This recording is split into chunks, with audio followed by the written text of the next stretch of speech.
Hi everyone, welcome back to a session with Sharia Clinic. My name is Angela Acheng Oching. I am an advocate of the High Court of Kenya. I'm also the founder and visionary of Sharia Clinic.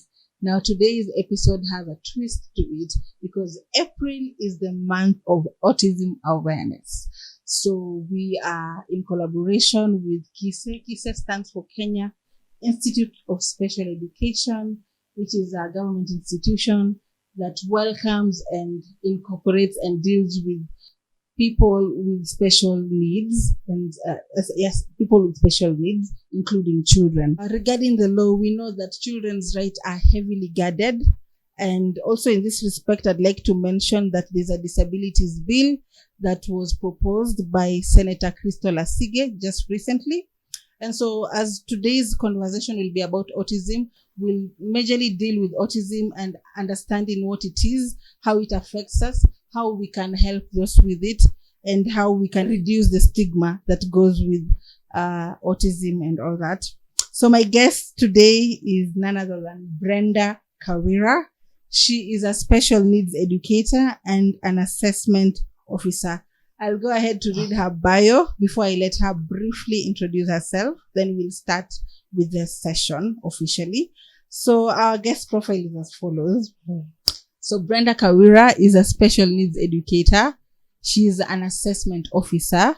She works with KISE. I've said KISE stands for Kenya Institute of Special Education. I hope that now, if you didn't know about it, you'll know it exists.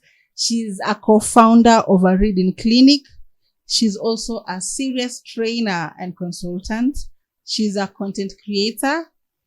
She's on various digital platforms whereby she spreads awareness and shares her expertise and shares expert interviews and amplifies the voices of those in the community that have special needs.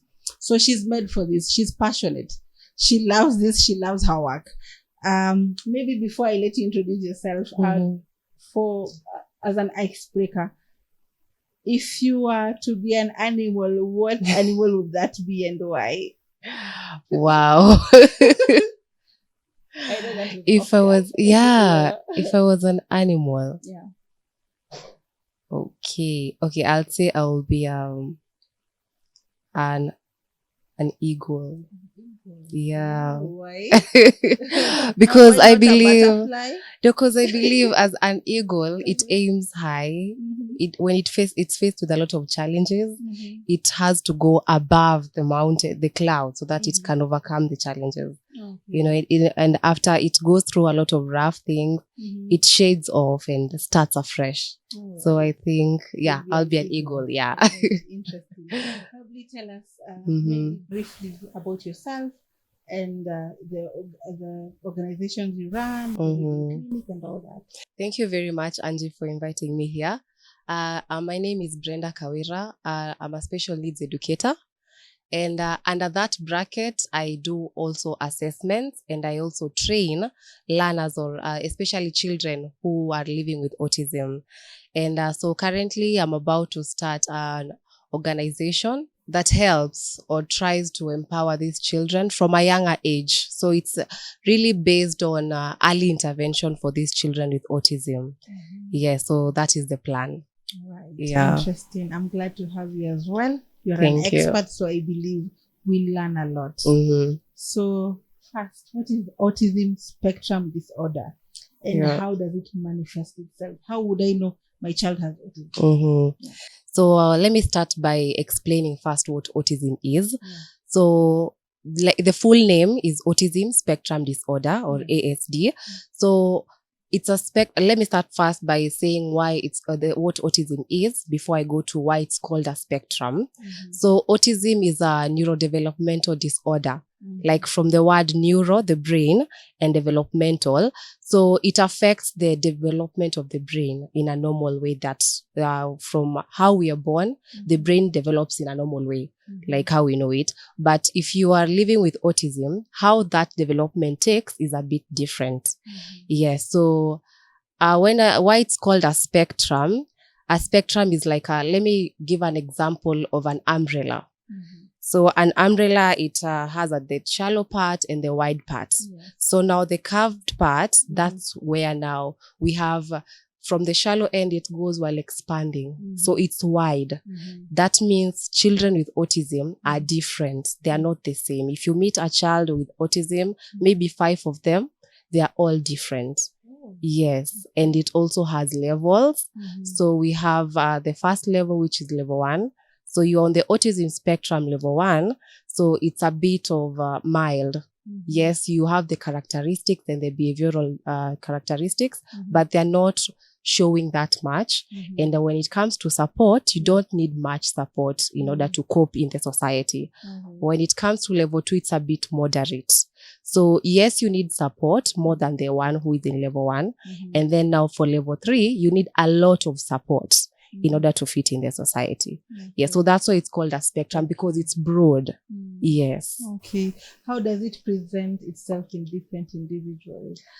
Well, I'll answer that question by talking about why you are even termed as an individual living with autism. So we have 3 areas that we look at. We have the social aspect, social interaction, we have communication, and we have imagination. So in the 3 areas, these are the 8 things that make you as an individual. You have to, as human beings, we are social beings. We communicate, and we also have imagination. So for now, an individual living with autism, they have challenges in all the 3 aspects. So you will find a child with autism. Now in the social aspect, they are struggling with things like sharing. They struggle with things like engaging in play activities for children. We have things like even just when you go in a social place, they will seclude themselves. They don't want to be part of the social group, because that can be overwhelming for them. We have things like if in case maybe you are from work, you have a child, you're from work and you come home, or of course you expect your child to be lively, to come and say, hi mommy, hi daddy. But for now, a child with autism, they might have a challenge too. Yes, they recognize your presence, but they don't know how to show their emotion that I'm happy. So that's the social aspect of it. When we go to communication, you will find that this child has challenges with speech. Some are completely non-verbal. Some are verbal, but they have minimal verbalization. So meaning they can have maybe 1 word acquisition. Or you might find a child with challenges with starting a conversation. Or you can have a conversation with them, but it's there. When you ask them a question, they will not answer as per what you have asked. They might not be able to sustain a conversation. So you might be talking to someone and then in the middle of the conversation, they just walk out. Yes, or their mind just goes to something else. So they black out from the conversation. So we have things like that.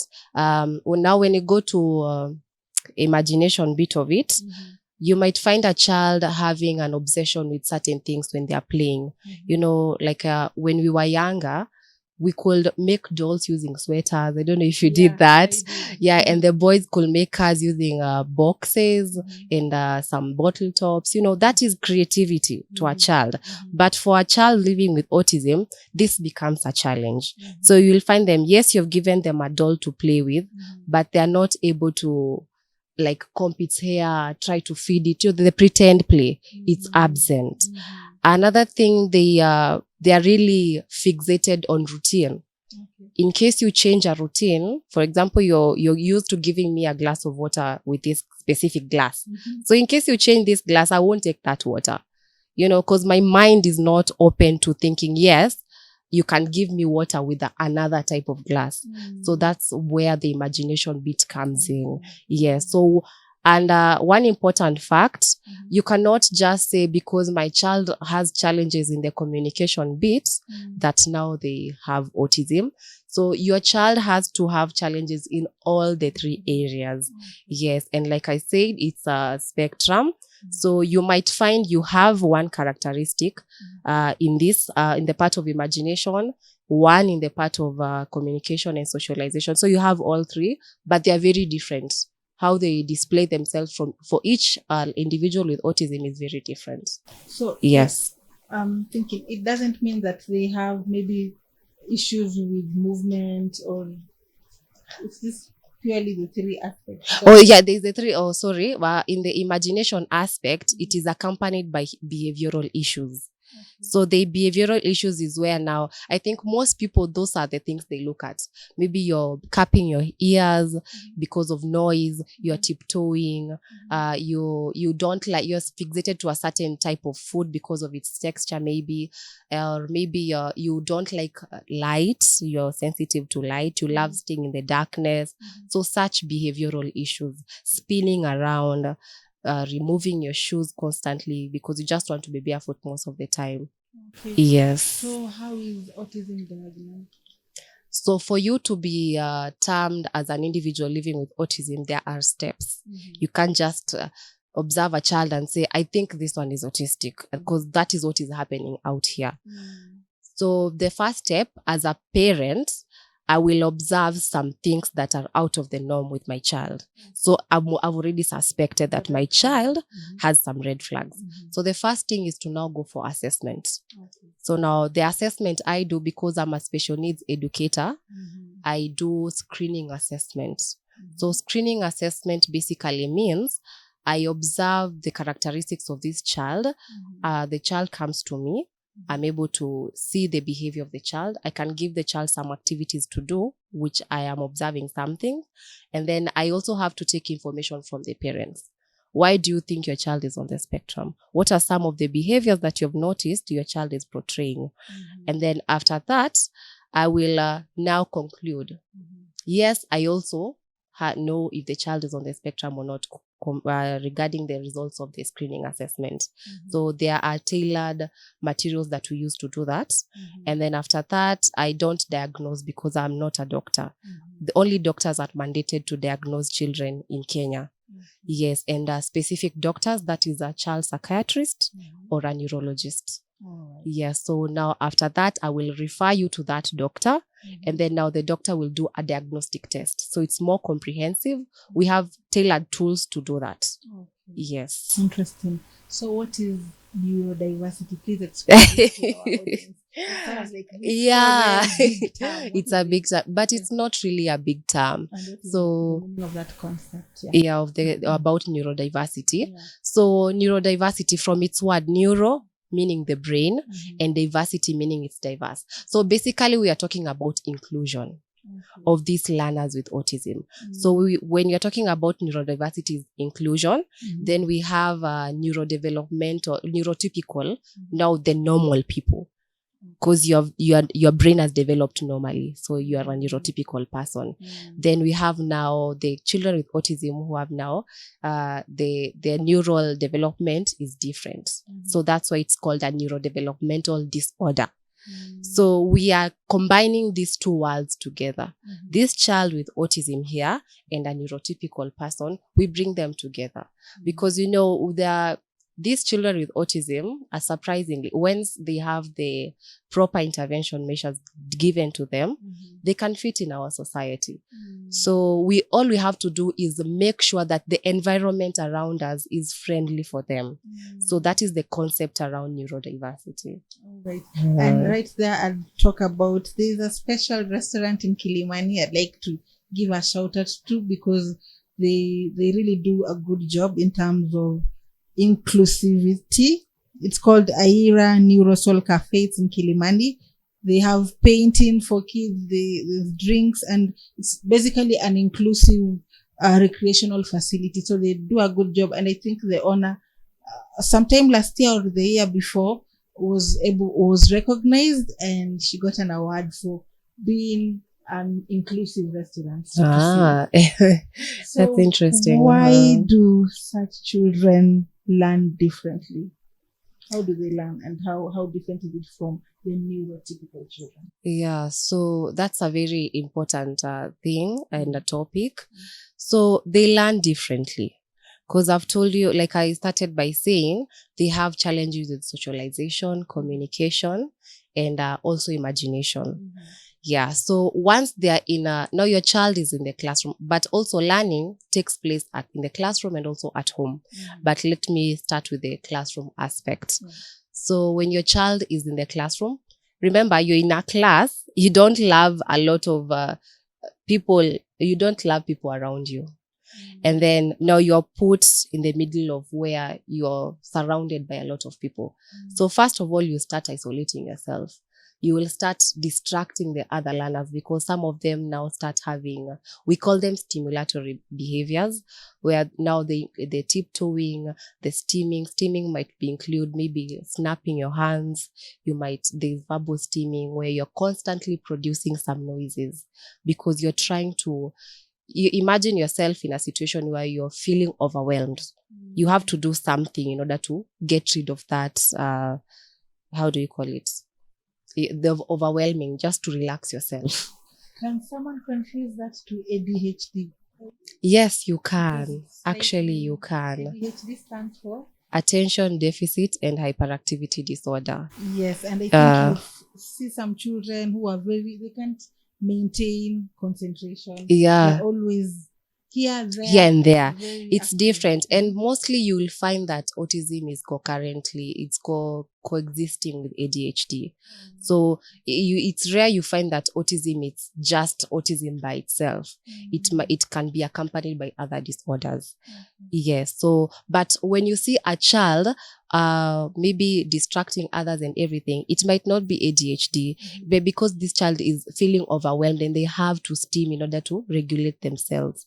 Yeah, that's what I was giving an example of. You yourself, even us as individuals, you will find yourself in an overstimulated environment, or when you go someplace, you're from work, you're feeling tired, and then you go into a matatu that has a lot of music. That becomes now overwhelming for you. You just feel like you want to scream, you want to just some alone time. So it's the same for these learners with autism. They are feeling overstimulated by the fact that I don't want to be in the presence of a lot of kids. Why are you putting me between them, and children, they make a lot of noise. So now it becomes another sensory issue. So those are some of the behaviors that they may portray. So in order for you to manage that, you as a teacher in school, when you see a child having such behaviors, don't term them as a bad behavior, at they're being stubborn or something. You just take that child out of that space, and they can take a lap in the field. They can go to the swing. Those are some of the things that help these children to calm down and be able to settle back in class. Yes. That's interesting. So what are some of the myths and misconceptions regarding ASD? We have a lot. And the main one, part of it, yes. As an assessor, I get a lot of parents, they come to me and they're like, Brenda, I think my child has been bewitched. Yes, and it's so sad, but the first main one is that autism is a disease that can be cured. Yes, because parents believe, yes, I've been told my child has autism. So where's the medicine? That's the question. But autism is not a disease. It's a disorder that needs to be managed. So meaning once you have a diagnosis of living with autism, you're going to grow up with it. It's part of you now. What if you've talked about early intervention? So what if I've noticed my child is like that, I brought them, you assessed them, now we've started early intervention? It changes, but now the thing is, there must be a trigger for you to have those symptoms, the characteristic now, to protect themselves.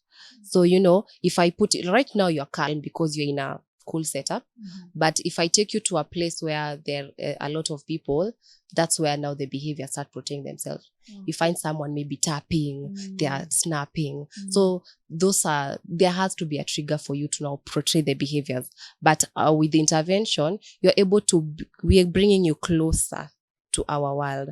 But what we are advocating for is for both worlds to meet. Okay. So we want them to meet us halfway, and for us to meet them halfway, so that they don't have to mask everything, because it can also be depressing to do that, hiding who you really are.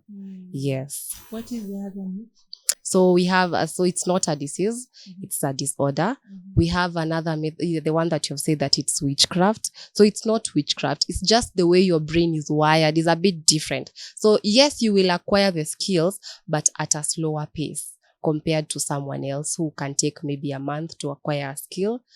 As a person living with autism, you can take up to 1 year in order to maybe acquire that skill. So maybe for our viewers, how would, and coming from your perspective as an assessment officer, why do you think individualized support is important rather than a one-size-fits-all approach? So these learners with autism, they learn at a different pace, like I said. So that is one of the reasons why they need the individualized approach, because they need to, when you teach a concept, like in class, we were taught like 2 concepts, 3 concepts at a go. But for this learner, they are only able to accommodate one concept. So what happens to the other concept that was taught? So after that has been taught to the other learners, now that's why we have someone who we call a shadow teacher.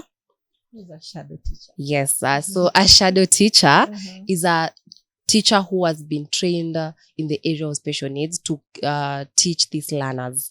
So the shadow teacher basically acts like a bridge between this child and now the education bit of it.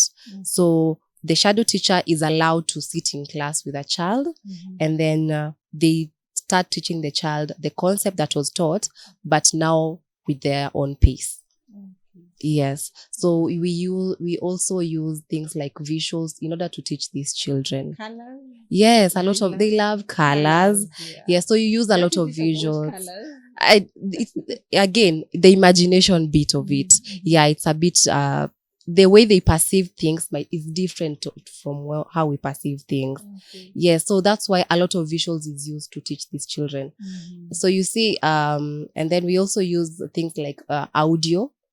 What these learners with autism learn a lot from seeing and hearing compared to like theory. You can't just lecture a child and then you assume that they have already understood what you are talking about. Yeah, so that's why individualized attention is very important, because like I said, they are different. So once I'm with a child, I need to understand, as a shadow teacher now, I need to understand this learner. I need to know how they learn, because they learn different. Do you know you can teach a child when they are swinging, like on a swing? Yes, because now maybe the mind is on a constant movement. So once you're teaching them when they are still, you can imagine now me teaching you when you're maybe in a merry-go-round. So you see, that can be challenging. So now the brain of this child might be now with that concept. So when they are swinging is when they are calm and they're able now to grasp what you're teaching. You can teach a child like drawing on the floor. You know, those are things you need to go down to that level of that child in order to teach. So you need to have individualized, you need to give individualized attention. Okay. So I still want to understand how are they able to learn now in the normal setup schools? The inclusion, because we actually advocate for inclusion for these learners, especially for the ones actually all of them at a younger age, especially when you're 5 years and below. It's really recommended that you are in an inclusive school setup. And I used to be a shadow teacher before I moved into the field of assessment. And I could take my child, I could be with my kids in class. And when they're in class, they are able to imitate, because most of them, I've told you, they learn through seeing. So they imitate what the other learners are doing. So you see, when you're in a school where there are learners with special needs as well, you start now, you're imitating, but what behaviors are you imitating? My child did not have maybe drooling. They'll start drooling. My child was not spinning, they'll start spinning. But when they're in a neurotypical classroom, where there are learners who are neurotypical, when they are coloring, they'll start saying, oh, this is what a crayon does. They start imitating. When the teacher says you need to keep quiet, you need to settle in class, they follow that. If your child is not toilet trained and they see the other children making a line to go to the toilet, they follow that routine. So you see, they are copying the desirable behavior that we want. So that's why a school is really important for them, an inclusive school. And when they are also playing, they are with children who are talking. So if my child is nonverbal, they are able to get some some words from the other kids. They are able to try and play. Children play a lot of games, imagination games. So even the imagination bit of the child is improved. So you see, in school covers all the aspects. Yes. Okay. So you've been a shadow teacher before. Yeah. So what are the practical strategies for other teachers to support learners with autism? Be friendly with these children. Let them feel your happy mood and let them feel that you're friendly. That is the first thing. And then as a teacher also, you need to educate the peers of this learner. He is around other people. He might be hitting them, things like that. So the other learners need to be sensitized and know that yes, we have an individual with special needs in our classroom, and we need to accommodate him or her. Yes, so that's another way of now encouraging inclusion. Another thing, like I said, they learn through a lot of visuals. So make sure that your classroom is accommodating them with a lot of charts. So when you're teaching, use a lot of visuals so they can, even though they are not able to understand exactly what you're saying, they can be able to follow what they are seeing.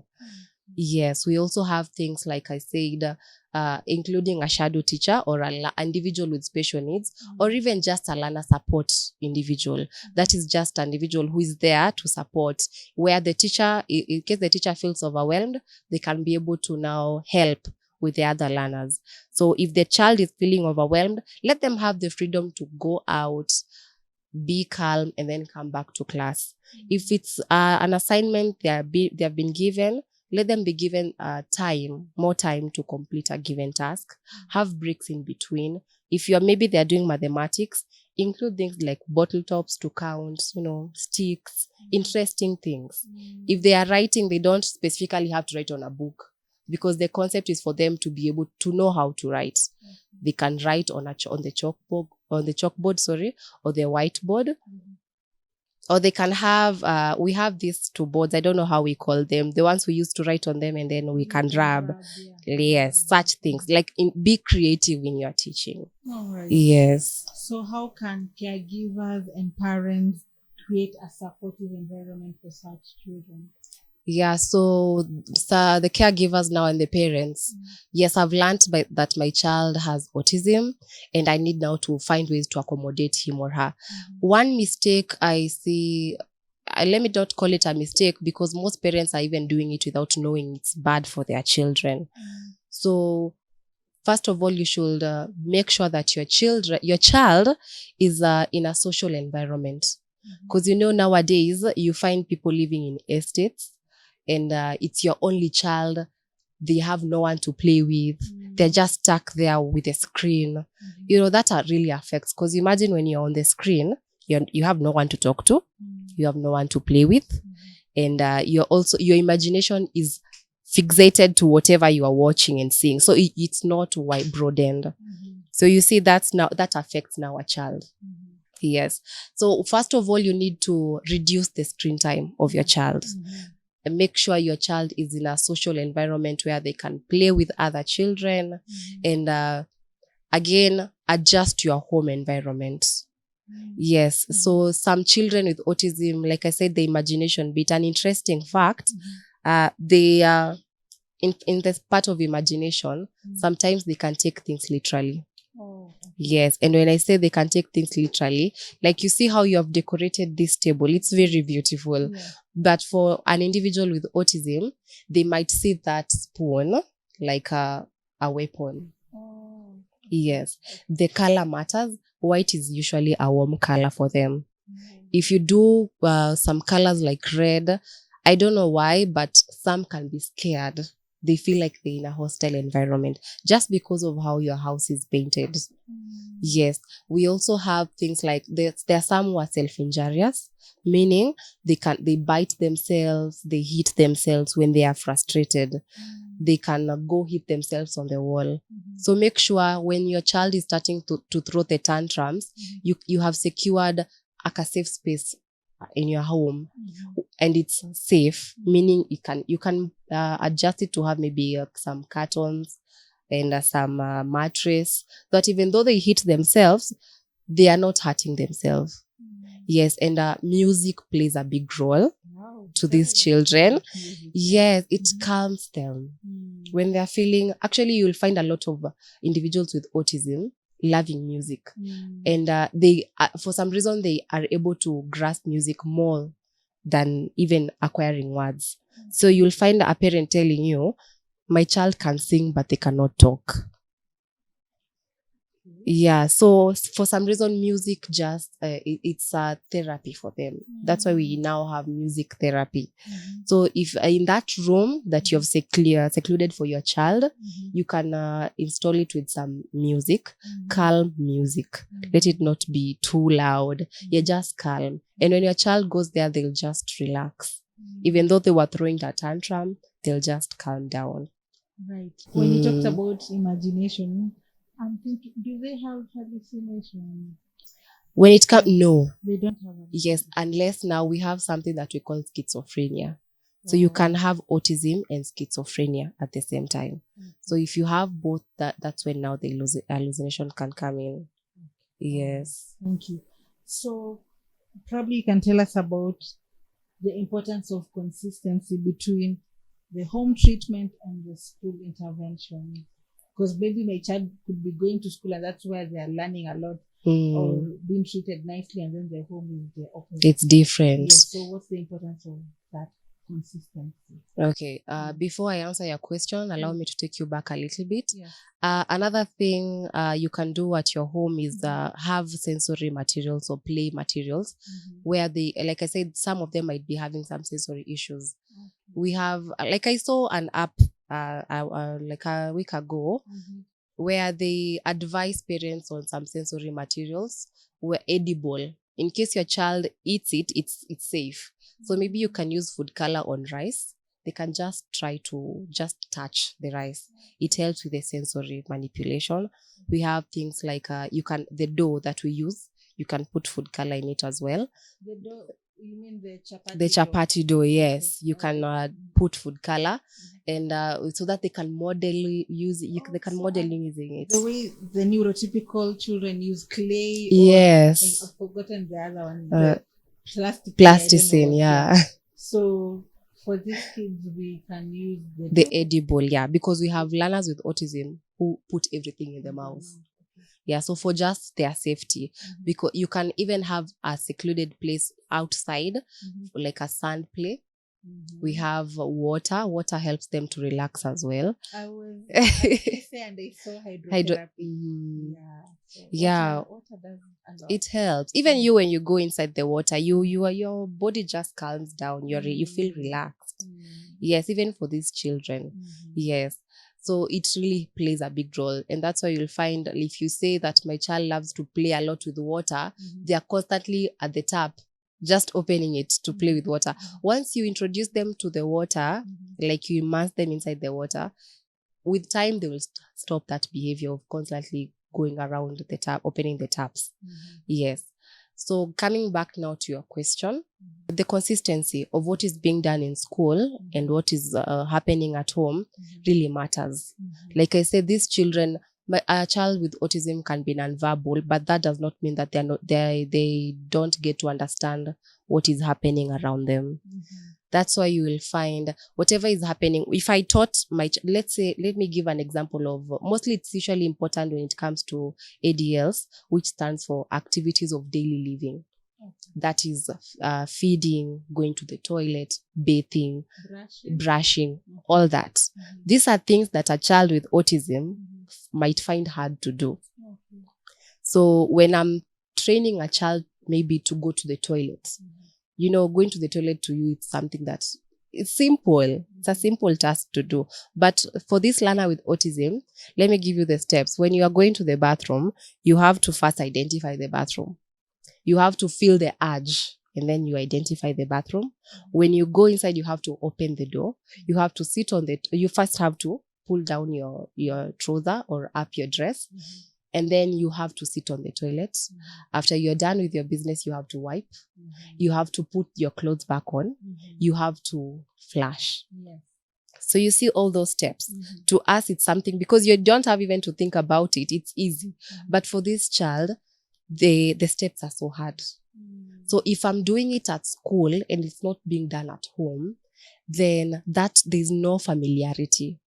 Or let me say, if the toilet at home is, I'm sitting on the toilet at home, but at school, it's the latrine. Yeah. So for one, because my child, they have the impairment in the imagination aspect, they're not able to relate, the sitting toilet and the latrine, they are both toilets. To them, they are totally different things. Yeah. So you first have to start with familiar things to this child before you introduce them to other things that are related to whatever you're training them. So if my child is using the toilet at school and at home they're using a diaper, so what am I doing to my child? So you see, that consistency is not there. So it will take longer for them to gain that skill. Yeah. How easy is it to actually be consistent? Because it's hard.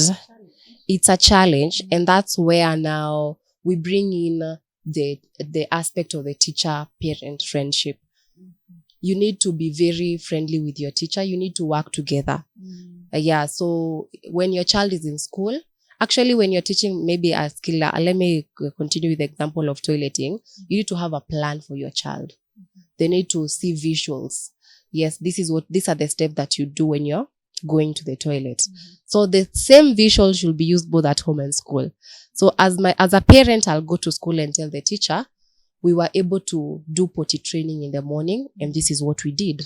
So this is the same board that we're using. So you see, the consistency is still there. And as the teacher, I'll say, we reached here, so I'll continue now training on the other side. When the parent comes for the child at school, I'll tell them, this is what we did today.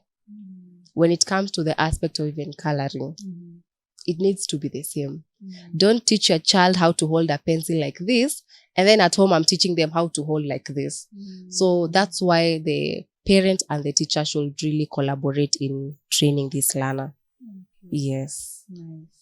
So what are some of the small but impactful changes that schools can make today to better support learners with autism? What are those changes? They might seem small, but they're actually very impactful. Yeah, like, to accommodate them. Yeah, that question, we get a lot of parents crying because their children are not being accepted in schools. They are not being accepted in schools because these schools are not able to accommodate these learners. And I believe schools can do a lot. Like I said, first it has to start with positive thinking. This child can acquire the skills like any other child. It's only that it takes time. Yes. So the moment, once the rejection is already there, already you have thrown this learner off. The child is completely, because I said they read your vibe. So first of all, you need to be positive about accommodating these children. Sensitize your teachers. Yes, the teacher has the skill of training a child, a neurotypical child, but ensure that you provide training for them in order so that they can know how to handle even a child with special needs, not just autism. So the trainings are really important in schools. We have things like adjusting even this classroom environment. Like I said, they can learn through the swings. You need to even the rules, make them flexible to accommodate these children. Yes, don't say like when it's class time, everyone has to be in class. So what about this learner who cannot stay in class for a whole 30 minutes or 40 minutes? So they need to be given that privilege. They can go outside. So adjusting the school rules, the class rules, and also things like having how can I say it?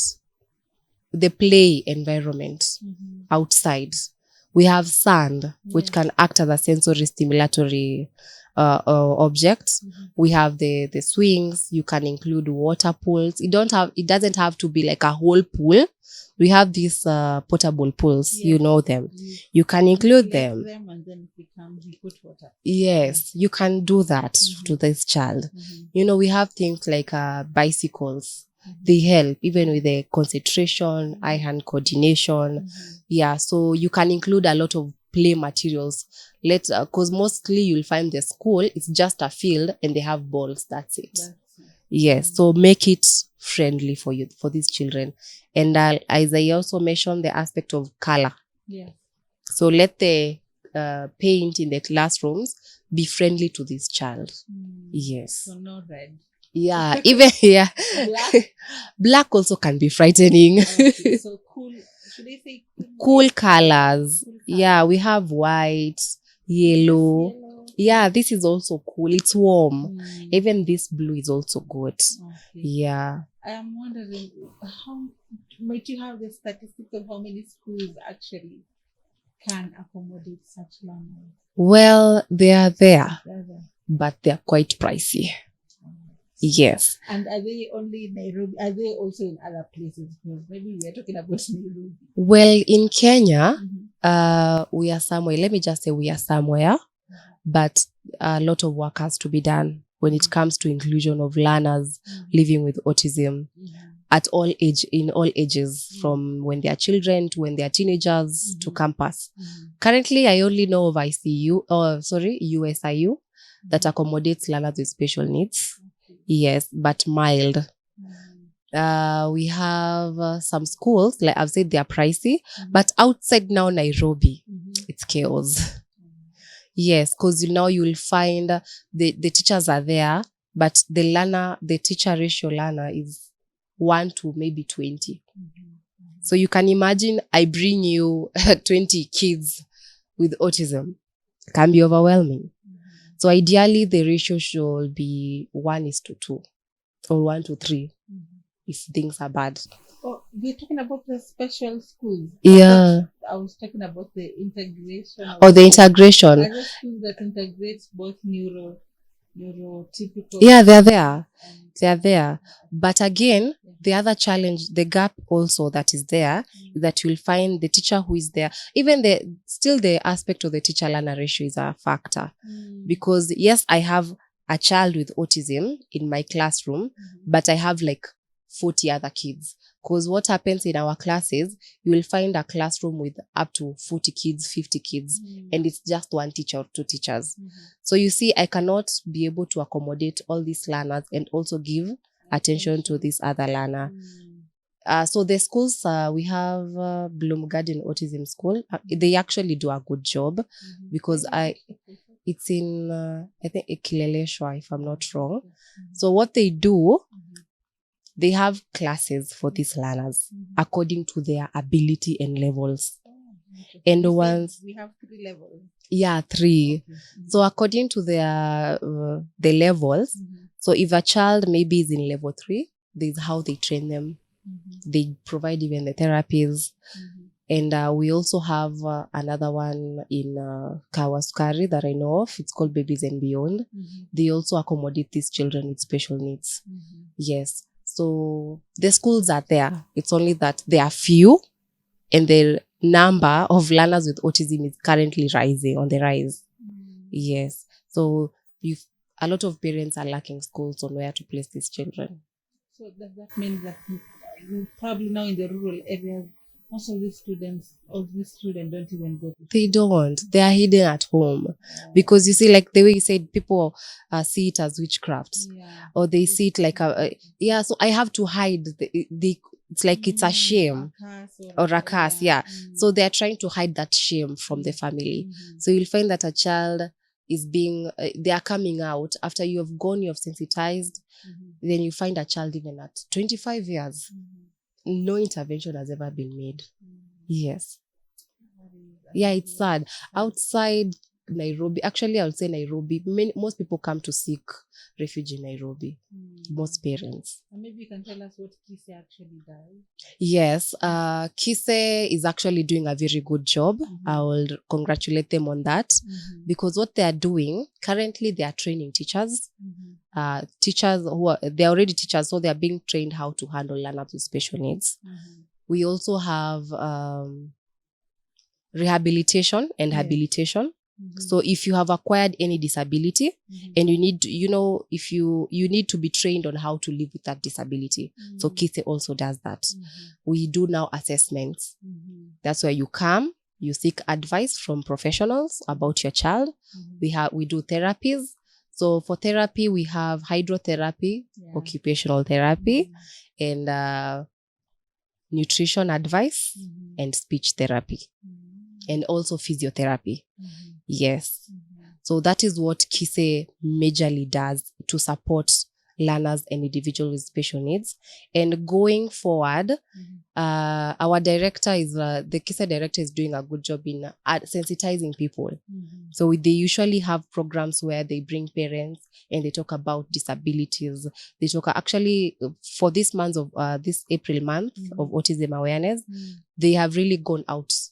We have had a lot of outreaches programs to sensitize people, to assess and to provide the therapy services. Yes. So, and they are trying to have the mandate in order to support all learners with special needs countrywide. So that means you cannot say no to accommodating a learner with a disability. Your school has to be like to be modified to accept this child and for them to be included. So I think that's a really good thing. Yes, it is. So probably you can tell us, a parent has received an autism diagnosis for their child. Yeah. How would you encourage them? Well, I'll start by saying that first of all, it's hard To accept. Yes, that is the first step and the hardest step. Because, as an individual, everyone wants the best for their child. And when you give birth, you already have, as a mother, as a woman, when you're pregnant, you already have this big picture of how you're going to provide for your child, how you're going to protect this child. So you are thinking of the best for your child. Then sadly, you've been slapped by the news that your child has autism or any other disability. So first of all, you stay in denial for quite some time. But I will encourage parents to accept that your child has a disability. Because once you have accepted, you're not only helping your child, you're also helping yourself as the parent. Because now you're able to take your child out there. You're able to look for solutions. You're able to seek for intervention. You're able to seek for more advice on how you can help your child.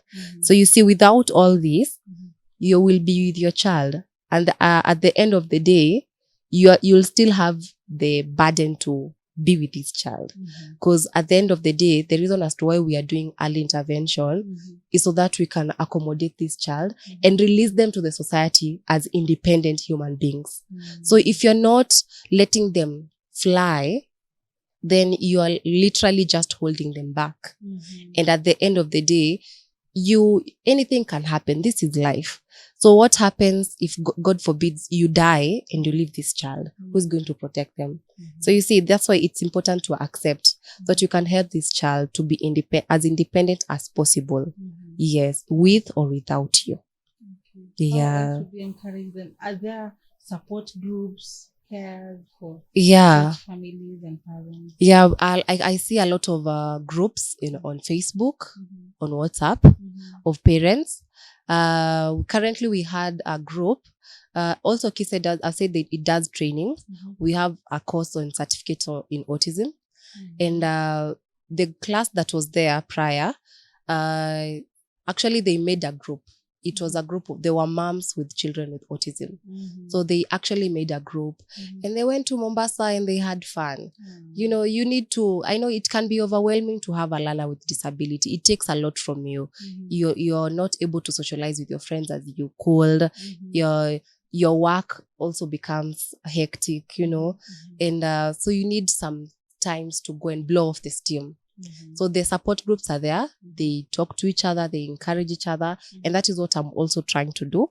I'm trying to bring parents together, especially parents who have these children with autism, so that we can be having programs where we can come talk about the things that are making us feel overwhelmed as parents. We can talk about ways where we can accommodate these children, because another gap in the society, yes, the child has undergone all the training, but in the field of work, where can they fit? So this is something that I'm trying to also bring the parents together so that we can brainstorm on what next after school. Am I going to stay with my child back home? We don't want that. Can they, and probably now once they grow old, are they able to get married? Yeah. They can. Actually, they can. Yeah. Neurotypical people. Yes. In KISE, we have one individual with autism.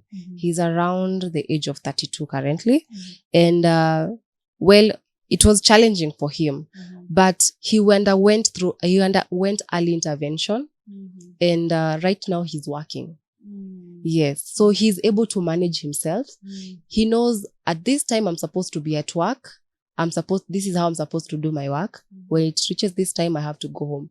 So he can board a public matatu. He can go home and he can cook for himself. Yes. He has that's the thing. He has a routine that he has to follow. So you see, that's out of the norm for us, but that works for him. And he's totally independent. Yes. So it's workable. Parents, don't feel discouraged that your child is on the spectrum. There is hope. Yeah. So just don't stay there and relax, and just do something for your child and make sure that they're getting the right intervention. Right. Yes. Before the last question, which is actually very interesting, we have the CBC.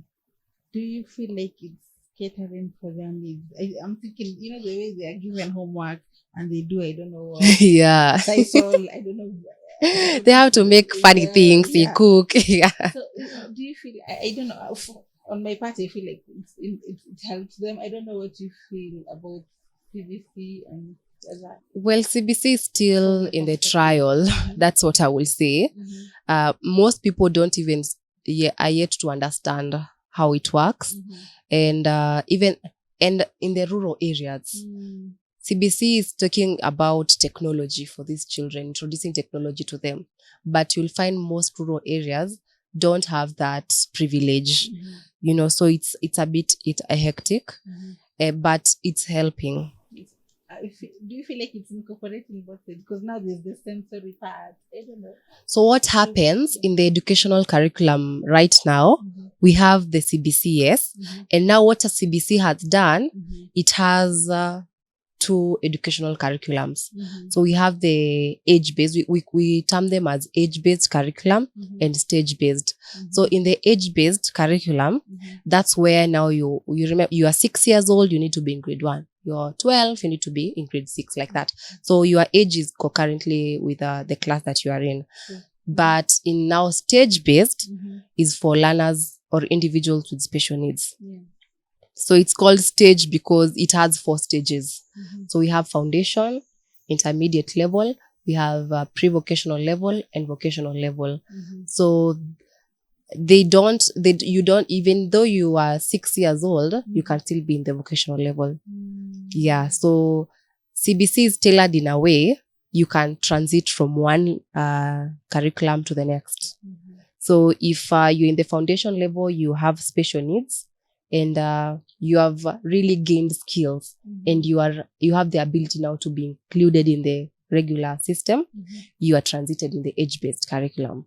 If you're in the age-based curriculum and the curriculum becomes now too much for you to cope with, you can transit now to the stage-based curriculum. So it's flexible. I will say that's the good thing about CBC. Yes. So to our final question, maybe you can tell our viewers, and you can tell us what really keeps you motivated in this field. Because I feel like it's so emotional. So Yeah. it takes away from you. Maybe how does your work make you feel fulfilled? Well, it has two parts of it. Mm-hmm. Sometimes it can be overwhelming. It's not easy to be in this field, career path, Mm-hmm. because like I meet a lot of parents. They carry a lot of burden. Mm-hmm. So you, as a human being, you also empathize with them, and you take in so much that you find yourself being emotional as well. But the fulfilling bit of it, when a parent comes to me and they're so down, it's like they have hit a rock, and you just talk to them and you tell them things that they never knew could happen. They feel encouraged. So even when they come out of the office with a smile, it's fulfilling. And when we do reviews, so if a parent comes to you and tells you, Brenda, I did what you said, and surprisingly, my child has really improved. So you're also happy that whatever you're doing, you're making a change in someone's life. When I was a teacher, I was training, I had the privilege to train 4 children. So 2 really improved. Yes. And I successfully toilet trained 1. I successfully integrated 1. So you see, you're like, whatever I'm doing is bearing fruits. So that's the fulfilling side of it. And the fact that now people are getting to know more about autism, that also means we are moving a step ahead, and we are able now to accommodate these learners. Yes. So, and a lot of research is still ongoing. So autism is still, I'll call it a curious disability. Because why are these children different from one another? They are all autistic, but why are they different, So these are the questions that research is still ongoing. Where does it come from? Why doesn't it have a cure? Those are the questions that are still out there. And that, I love curiosity. It keeps me going. So I think it also pushes me to continue staying in this field. What are delayed milestones? What does it mean when my child has missed some milestones? So, okay, when a child is born, there are various milestones that they need to like go through. So in all areas, in terms of brain development, a research was saying that by the time a child is 3 years old, 80% of their brain is already developed. Yes. So you see, that's the most critical age of a child. By the time a child is 3 years old, yes. That's when a child has gained social skills. They are able to communicate their needs verbally. They are able to now have various imaginations. So they are ready for school. Yes. So that's what builds the character of an individual, those early years. So they are very critical. And when a child, between 0 to 3 years, there are various things that we observe in a child until now they are able to become independent. They can go to the toilet, they can feed themselves, because a 3-year-old can do most of the things. So once a child is born, they cry, all of them cry to communicate their needs. And then in the aspect of language acquisition, they start cooing, they babble. They acquire now the 1-word acquisition where they can say mama, baba. And then the 2-word acquisition, now they say taka chai. It's not coming out clearly, but it's coming out. And then now the whole language acquisition now. So development, delayed milestones, a child will delay in all this. That doesn't mean that they won't acquire the whole language development process. It just means that they are stuck, or they are fixated at one point. And we see this mostly with children with autism. Most of them have 1-word acquisition, or they are still in the babbling stage. The babbling is where they just say ba ba ba ba. It's just meaningless sounds that they are producing. And then, so most of them are stuck there. So now that's what we call, that is just speech delay, which is part of delayed milestones. When a child walks at around between 8 months to a year and a year and a half. So if your child is around 2 years and they're not walking, we will say your child has delayed milestones. So it's just the normal development of a child is delayed, but that does not mean that they will not acquire the skills. Yes. Thank you for that. maybe now you can tell us your final remarks and how our viewers can reach out to you. And where they can find you. Yes, go ahead. Yeah. So I'll start by encouraging every parent out there. I know it's tough and it's not easy to be with a child with special needs, especially in our current society. But you're doing your best, and I will encourage you to continue doing your best. And for everyone out there, try to be accommodating to these children and also adults with special needs. Don't judge them. Don't stare. Just approach them like how you would approach any other individual when you are working with them. Don't think less of them, because actually some of them are even brighter than we are. They can teach us things that we don't even know about. So let us be open-minded as a society, and let us be accommodating to these children and these individuals with disability generally. And to the teachers out there, be positive about what you're doing. I know you already have the passion to do what you're doing, and it's not easy, but strive to know more. A lot is changing in our society today, and so be open-minded. Go there, do your research. You find your child in the classroom, maybe they are unable to understand what you're saying. Don't term them like they are stupid or they are slow learners or something.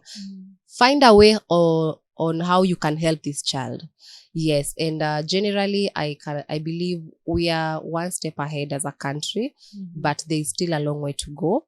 And let us help one another. It's not an easy task. We are teaching each other in this field, and every day is a learning day.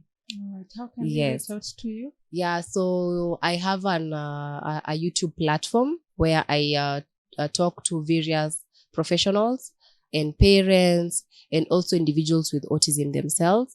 I spread awareness. The channel is called Autism Lifestyle. Also on Instagram, it's Brillan Eringo. I also post some insights there about autism, and so far, and also on TikTok. So those are the 3 platforms that I'm on currently. But as time goes by, we are hoping to grow as well. Yes. Thank you so much. I've loved our session together. Thank you. I have learned a lot. It has been quite insightful, and it's very timely, being that April is the month of creating autism awareness. Yes. So as the norm is here, we give T-shirts to our guests, because you guys do a good job. Thank you. Like oh my God, it's so cute. Actually, blue is one of the colors on autism. Oh, so they also love this color. Yeah. It's a calming color. Yes. Yes. So we usually read our mantra here behind. We read it together. It says, serving you legal insights in the simplest of ways. Yeah. So thank you so much for honoring my invite. Thank you for inviting me. Sharing a lot of nuggets with regards to autism. Yeah. I am sure we have learned a lot, and we hope to even have more sessions with Brenda in the coming months. Thank you, and have a great day ahead.